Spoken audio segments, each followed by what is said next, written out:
Hello everyone. Hi. Okay. So today I'll be doing a landscape. So the last few times I've been doing just spring flowers. So if you haven't seen any of our last lives, some of them have been about flowers specifically. But now it's still to do with flowers, but now on a bigger scale. Yay! Glad you made it on time. Well, I was a bit late, so I guess that's good this time.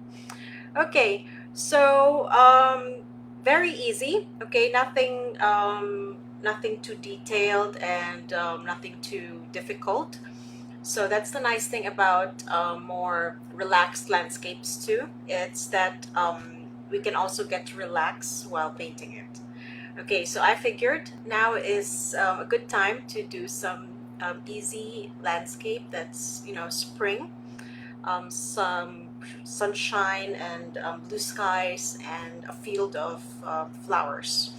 Okay, so again, I said no sketch because that's the only sketch I did was really a line dividing the sky and the field, the meadow. That's it. Okay, so everything else is gonna be just relaxed painting. Okay, so let's start. Okay, so I'm going to flip the camera down now so you'll see my desk. Okay, and let me just adjust stuff, adjust the lighting as usual. Because when I start with the lighting on my face, I need some lighting on my face, but now it's focused on my desk. So let me just adjust the light so that it's nearer and brighter. There you go. Okay. All right. If you see my setup here, it's like stuff clipped everywhere, lights everywhere. Okay.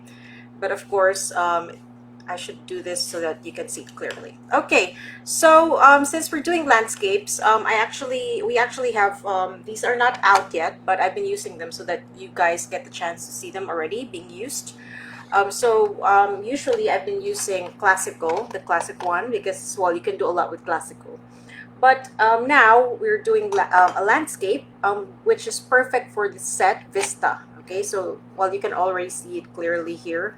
It's a view, a scenic view. So there you go. Hello, Linda. Hello, Vivian. Hi, guys. Thank you for joining me again. I appreciate it. I get to talk to you guys. All right, so Vista.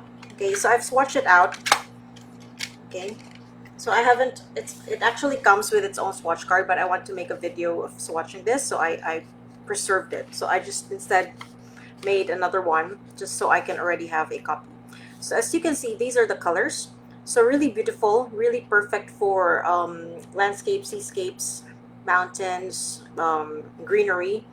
Okay, so you have your Indian yellow, yellow ochre, very warm and earthy yellows, and then also several greens that you can just tweak, by adding yellow or brown or blue. You can easily tweak them. Okay, so I'm using this palette because everything I need is right here. All right, so um, the the reference photo that I used in the event is the one that I'll be using here too. Okay, so I will share it later. If you guys want to try this out, I'll share it separately after the live. Okay, I forgot to share it before. So, okay, can I comment it here? No, okay. I'll do it after.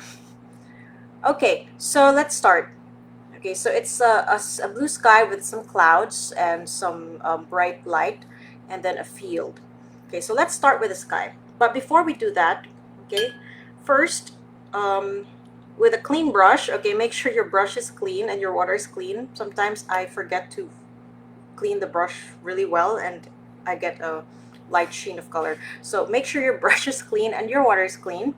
Okay, and then wet your whole paper. Okay, so this is I deliberately chose this because it's glued. This is a block because I'm going to wet it all over, so I don't want it to curl. Okay, so you can stretch your paper too. You can tape it down just so it's not curling on you while you're working. Okay, so just wet it. Okay, all over.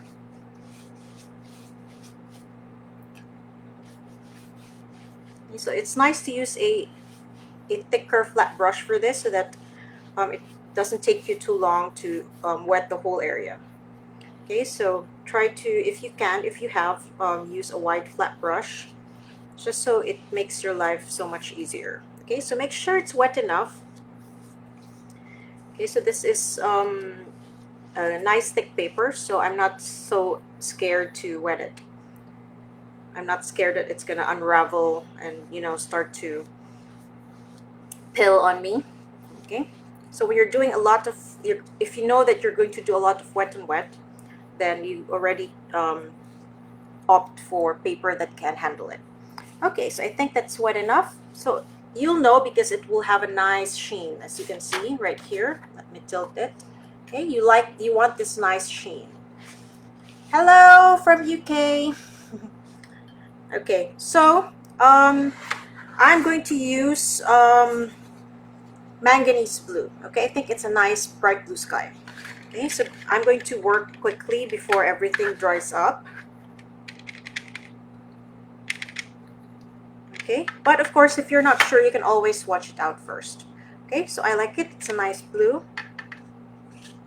right, so I'm going to, just based on my photo, apply it here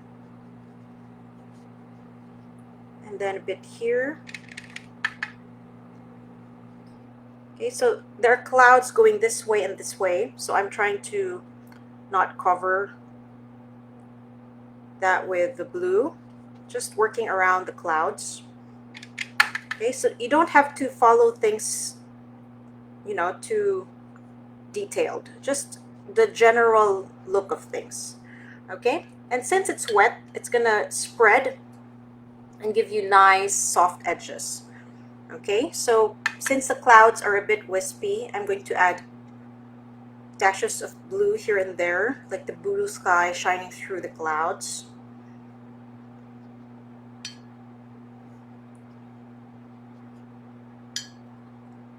And I'm just going to make sure this side is covered. Okay, so again, as you can see, my strokes very relaxed, nothing too detailed that you worry too much or you think too much about it.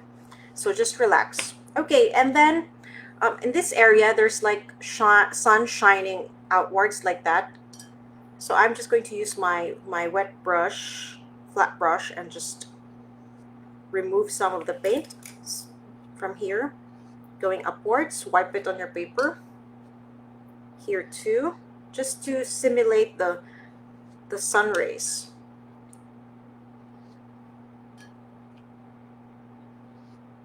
Okay, I chose this one because the sun just looks nice. Okay, this detail, I feel like it will be a fun thing to do. Okay, so just remove the paint, wipe it on your paper towel or your cloth. I'm just gonna add some blue here and there just to add streaks. Okay, and again, I'm just looking at my photo every now and then just to see the general look of things, but don't overthink it. Okay, so just relax and don't overthink it. You don't have to follow everything. Okay, so now I'm using the flat brush sideways now so that I can also get thinner streaks. So try to vary the thickness of your rays as well, so it looks more realistic. Okay, there you go. You get some sunshiny area here. And then I'm just going to add the little blues I see here and there. Okay, and then I'll add a little bit of gray. Okay, so that's for the shadow of the clouds, but not too much. Okay, just a little bit here and there. It'll also make your clouds look more real, because they also have shadows, right? When you look at clouds, they're not just white, there's some shadow here and there. So it's nice to add that sparingly. It's not going to be too much because it's also a bright day. Okay, so just a little here and there, and then you can always soften it. Okay, you just go over the sides of it and soften it if you think like you put it there too dark or too harsh. Okay, so now we have the sky, and we can work down here. Okay, so if you feel like it's dried up, okay, feel free to again just go over it with your flat brush and re-wet that part. Okay, so again, nice thick paper can really take it. So if you know you're going to be doing this, use your nice thick paper. I know sometimes it's so hard when it's the expensive stuff. It's like you don't want to mess it up, but really just go for it, okay? Because you will learn a lot of things. Okay, so now let's mix a warm green. Okay, we have it perfectly here, the aureolin green. Okay, so I'm gonna go and use my aureolin green. Okay, and then get my classical. Okay, I'm gonna get another yellow from here just to lighten the green a bit. Okay, so I'm gonna get my lemon yellow, mix it with the aureolin green, and go over this.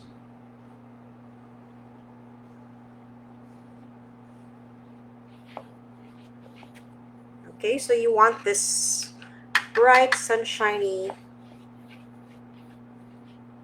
warm green. It's kind of like neon-y actually. Okay, so this is your base. So you'll be doing a lot of layering over it, so don't worry. At first it's gonna look like, wow, that looks weird, but that's your base. Okay, so that's the nice thing about watercolor, is you want to layer, and all those layers will affect each other. So we have this as our bottommost layer. All right, so perfect. So I'm just gonna add a bit more brightness here. Okay, so I don't mind that it's slowly bleeding a bit out towards here, because it's just gonna look like grass. So again, just relax. You don't have to make things too perfect. Okay, and if it bled here, you can just wipe it, go through it, and fixed. Okay, so very fun. I like this because it's just very relaxing, nothing too complicated. Okay, so now we'll add our other details. Okay, so usually when I'm just painting more relaxed, I try to use the bigger brushes until I, of course, get down to the details. Okay, so now let's go and mix our aureolin green with our permanent green light. Okay, so we'll be using several shades of green and layering them over each other.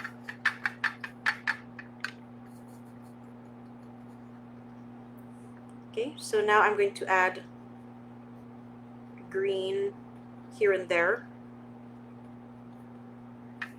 and I'm just going to brush it like this.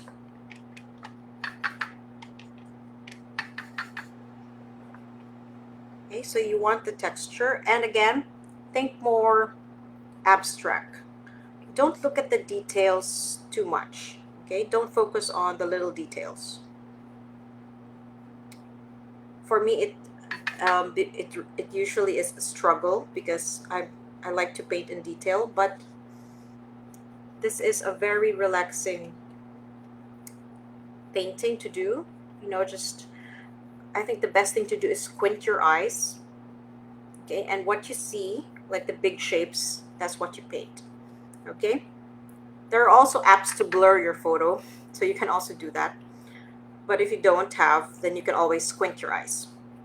Okay, so since the paper is still wet, it's also going to have the the color spread. Okay, so try to use your flat brush like this and also standing sideways, so you can also see the difference with your strokes, see the textures that you're able to do. Okay, so here I'm also adding the thin part of the flat brush. Okay, so our brushes are very versatile. They can be used in so many different ways. So explore your brushes.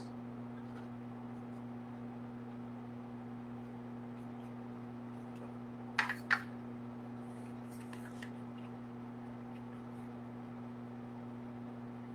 so here I'm going to add, there's a bit of a green going towards like this, and here too. So I'm just going to do that, but in strokes as well.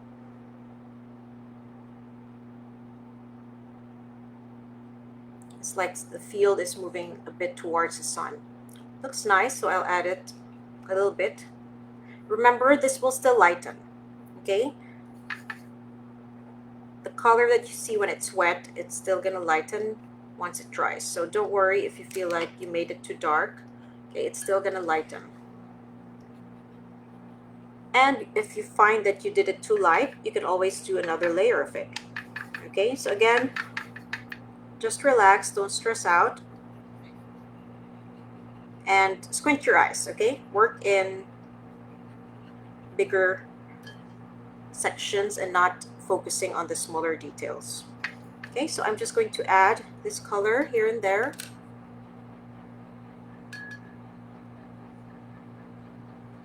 But now I'm just dabbing using the tip. Okay, so now that we have this, I'm now going to mix further another green. Okay.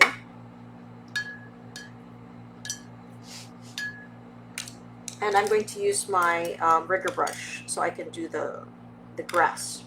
Okay, you can also try to do it with a fan brush.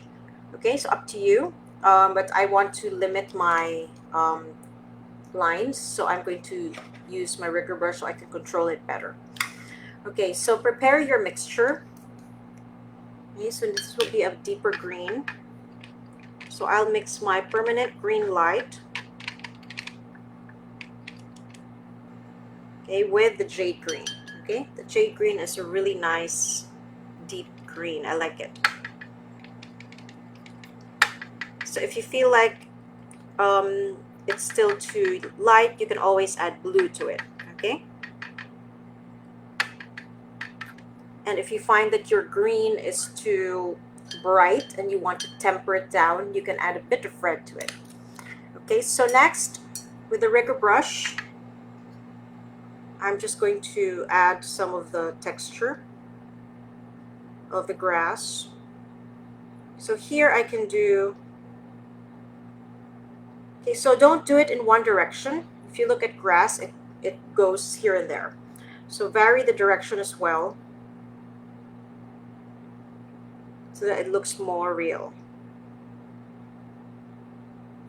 Okay, so the foreground, the area near you, you can add some details because, well, since it's near you, you can see some details. Okay, but as things move away from you, you will lose the details. Okay, things become vaguer and less detailed. Okay, so here, this is why I like to use the rigger brush, because I can just easily do the strokes, and I know that they will be thin and long, and I'm just really flicking my hand like this. Very easy. Okay, so that's why the rigger brush is really one of my favorite brushes. You can really do nice thin lines with it, textural lines, much easier than a small round brush. And also because it has a long hair, it can hold more water and pigment, so I can do so many strokes before I dip again.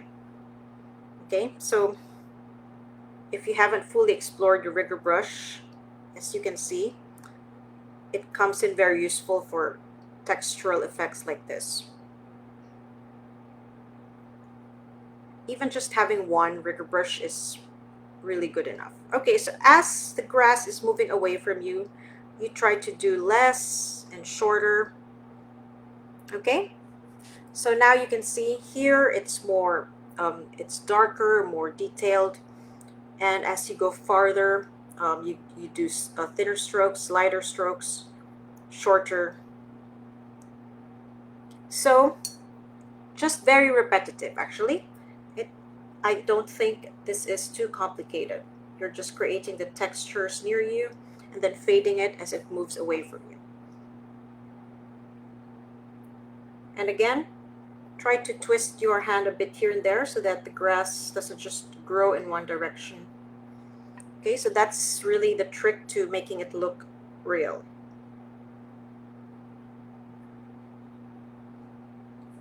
Okay, so don't look at your reference photo and try to follow each detail. Again, this is a more relaxed landscape, so just the general idea.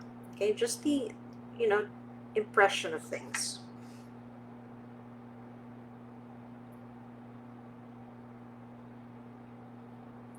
And here at the side, there's a bit of darker color, so I'm just gonna add it in strokes still. And again, as it moves away from you, thinner, lighter, shorter strokes. Okay, so slowly fading away.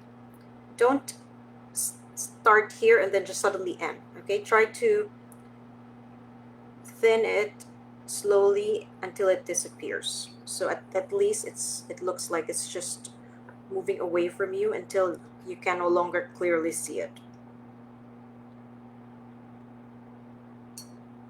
Okay, so again, just very repetitive, really.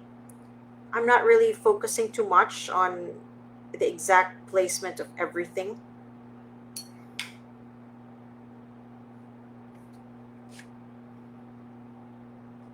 And I'm also diluting my green, so as I move outwards, it's also lighter. Okay, so again, we can stop here soon and do our flowers. Okay, so you can always add more green if you like. You can just add a deep green and add a deeper green in some areas. And you can also wait for the paper to be drier so that it's a more crisp lines. But if you're not looking for something like that, then you can stop there. Okay, so I'm just gonna add little bits here and there just to further differentiate my foreground from the background. Okay, so as you can see, since the paper is a bit drier, it doesn't move so much.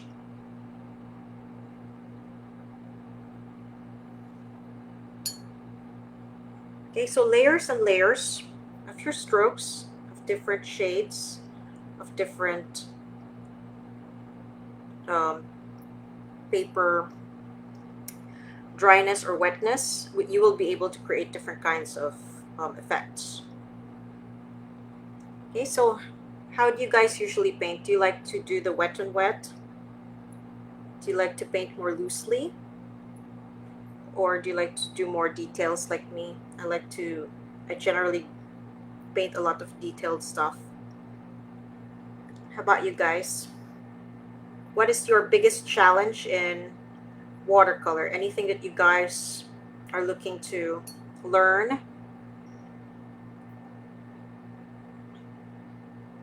Maybe we can cover it in one of our future sessions, like how to paint metal or how to paint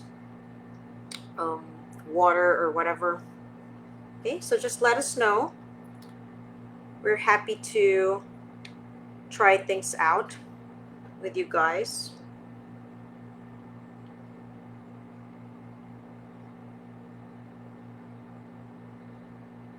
Okay, so once you have this down, again, if you found that you don't like it to be too detailed, you can go over it with a wet brush and you can fix that. Okay, so I will do some of that here wet brush, some green. I'm just going to soften the base. And here and there. Okay, so very relaxed. You can do all sorts of techniques.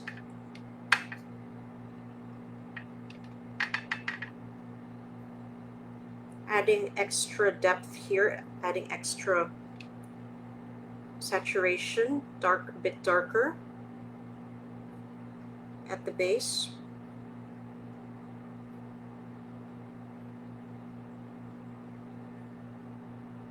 And okay, I like it better. Okay, so it's here it's like more shadowed, and then they start to grow, and then they spread out, and then they slowly disappear into the distance. Okay, so you can also vary the strokes. Now I'm using this round brush to add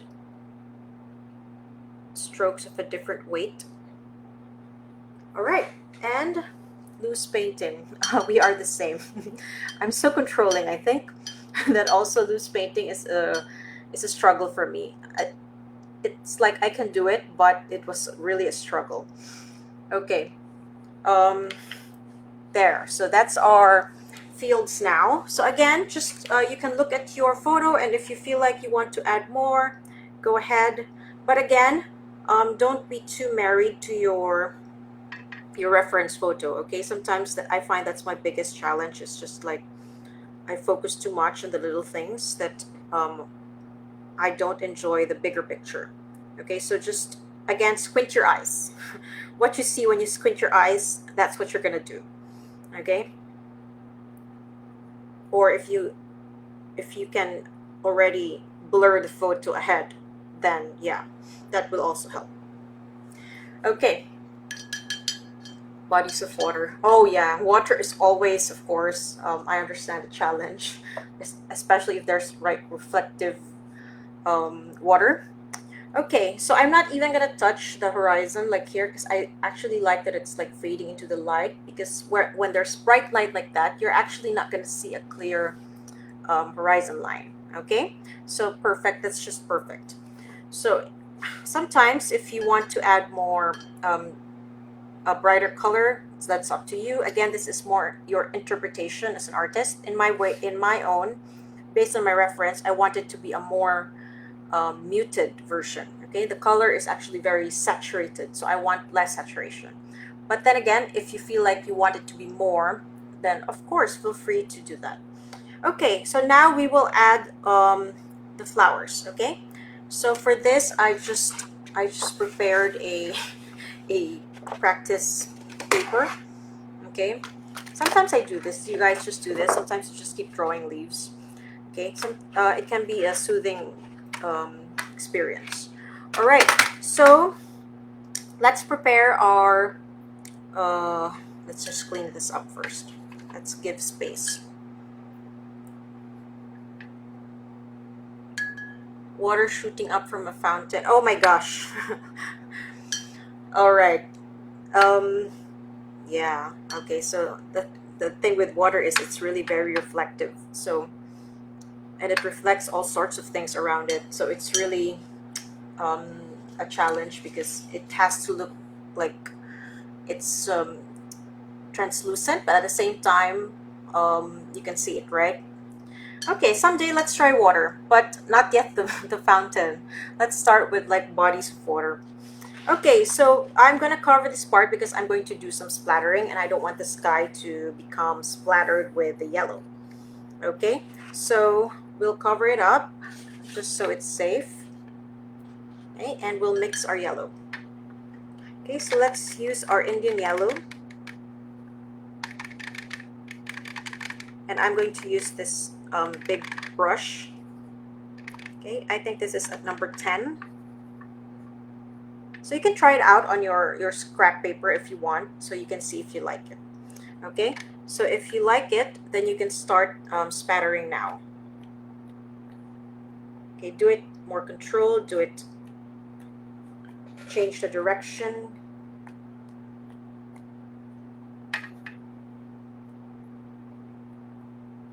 Okay, so you want here to be, there are bigger flowers here, and of course farther are little flowers. Okay, so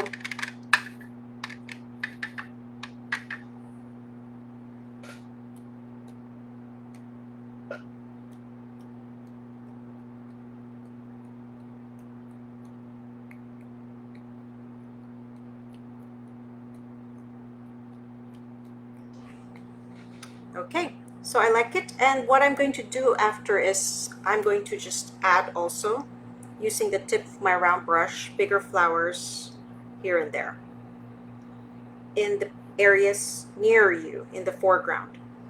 Okay, so don't just try to drop them in. Okay, don't try to move the layers too much. Okay, so here I have a brighter yellow, and if you feel like your yellows are too muted, you can always do mixed media. You can add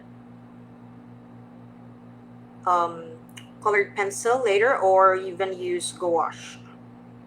Okay, so if you're not against using mixed media with your watercolor, then you can do that here too. Okay, so again, we're focusing on bigger details. And we're just adding extra flowers here and there to make it go like that.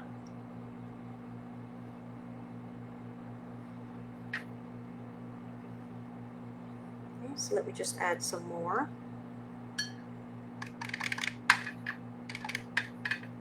Okay, so if you feel like you can't tell if you it needs more, take a step back.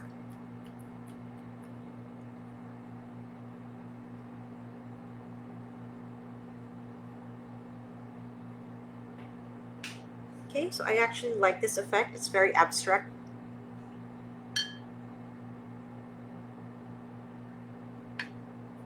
And again, I'm just gonna add bigger flowers.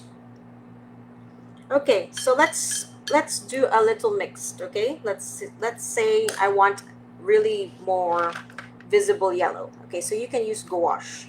Okay, because gouache is more opaque, so it can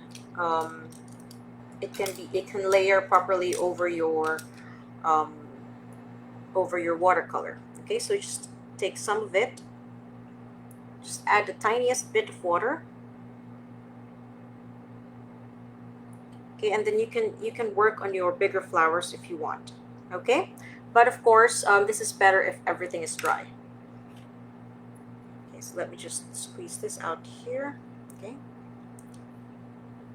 and let me just use my blow dryer and dry things so that I can layer the gouache properly on top.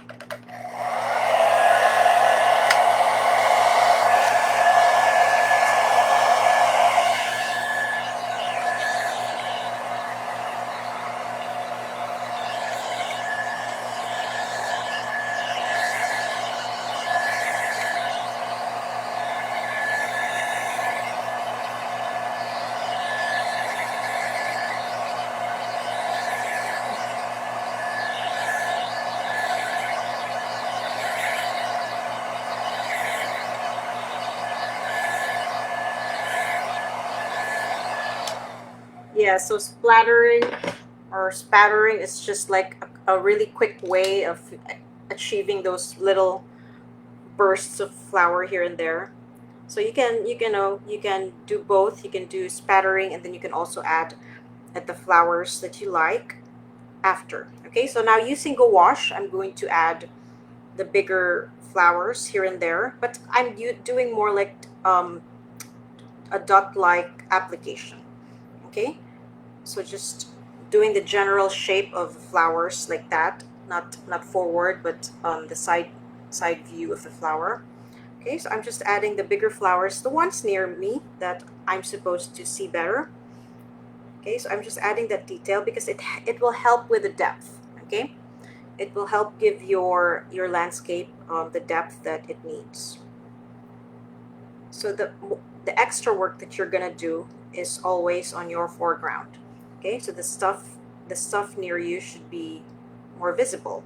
So Here I'm using gouache so that it's more visible. Okay, otherwise you'd have to paint around each flower, and of course that's going to be tedious. But with doing a little mixed media, it's just like using white gouache to do your highlights, but now you're using this bright gouache, bright yellow, to add the little flowers. Okay, so I'm just going to use this for the flowers near me.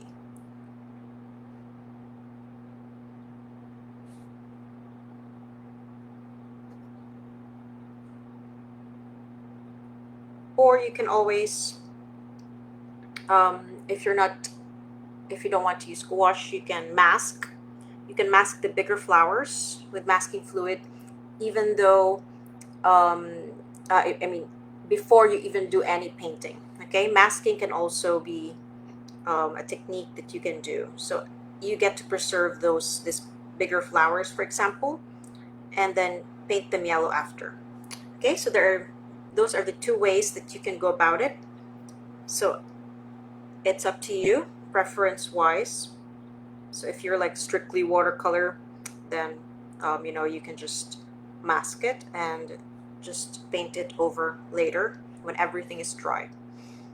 Okay, so here already you can see the difference because the flowers here are more visible, as they should be because they're nearer you.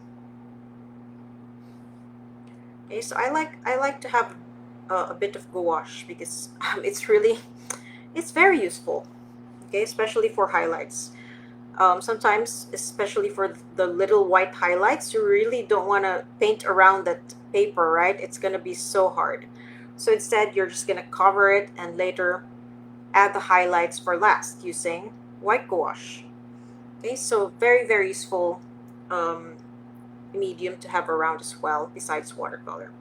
And also, it's such a fun thing to use. Okay, so here there are clumps of flowers, so I'm just going to add them.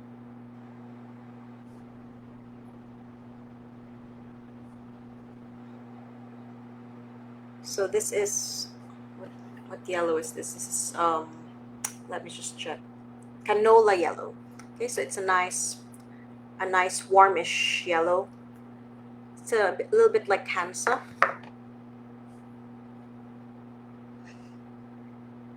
Okay, so I'm just going to cover this whole bottom area where the flowers will be visible near you.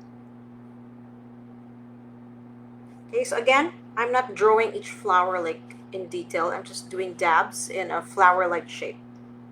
Okay, so again, think more abstract. And I struggle with that, but it's doable. Okay, so we should always challenge ourselves. Okay, so I like it. Okay, and one extra thing you can do to even help this further is you go get your rigger brush again, and then your darker green. Use a really deep mixture of it, and again, you can add the little bits of stem here and there. Okay, it's also going to help show that these flowers are nearer, so you can see a bit of stem poking through here and there. Okay, but don't overdo it. Okay, you just want to be suggestive. Okay, so the general idea is to be more suggestive.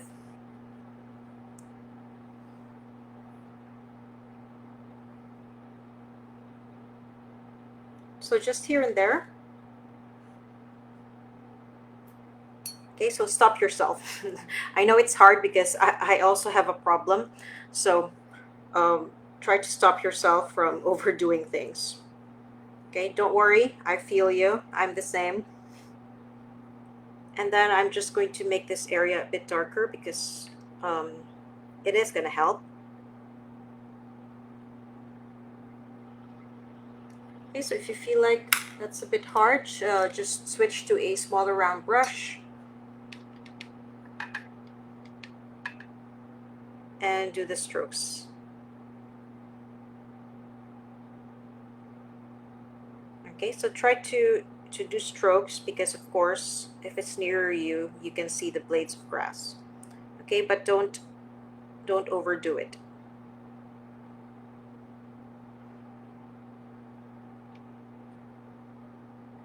Okay, so if you don't have a green that's already been pre-mixed, you can mix your greens. Okay, try to find the yellow and the blue that go well together to give you the greens that you need. Okay, so try to create a, it's always nice to create a chart of the colors that you use most often. Like for example, greens, you're really going to use a lot of greens. And it's nice to know how to mix different kinds of greens with the paints that you have, with the colors that you have. Okay. All right, so that's it. I'm happy. All right, so this is my field of flowers. A nice, simple, very easy spring field, and with blue sky, with a bright sun shining, and then just splattering, and then adding gouache to add the bigger flowers, as you can see. Okay, but again, nothing too extreme.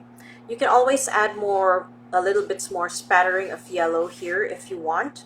You can add extra depth if you want. Again, it depends on your preference. So in my case, I wanted to translate the reference photo into a much softer version, and I like it.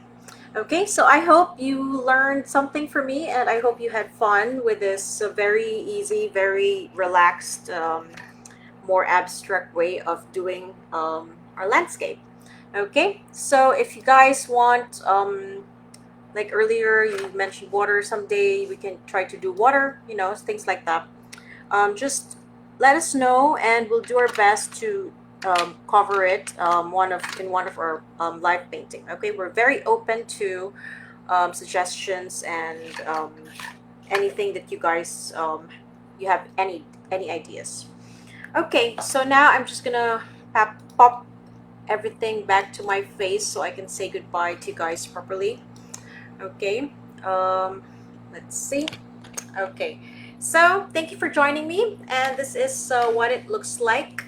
It's not too big, it's just this size. Okay, again, take a break and take a look at it later if you feel like you want to add more details, if you want to make things darker or more intense. Again, that is your personal preference. I will share the photo, feel free to use it, or of course you can use any other reference that you um, want to paint. Okay, there's so many beautiful spring landscape photos, but this one I like because there's the bright sunshine, the blue skies, and just like a meadow of yellow flowers. Okay, very sunshiny, bright, and cheerful. Okay, thank you guys for joining me. I'll share the photo here in the event so you guys can use it, and I hope you're able to see my process and learn something. Okay, thank you for joining me and for staying with me, and I hope to see you on the next one. Have a great day, guys. Bye.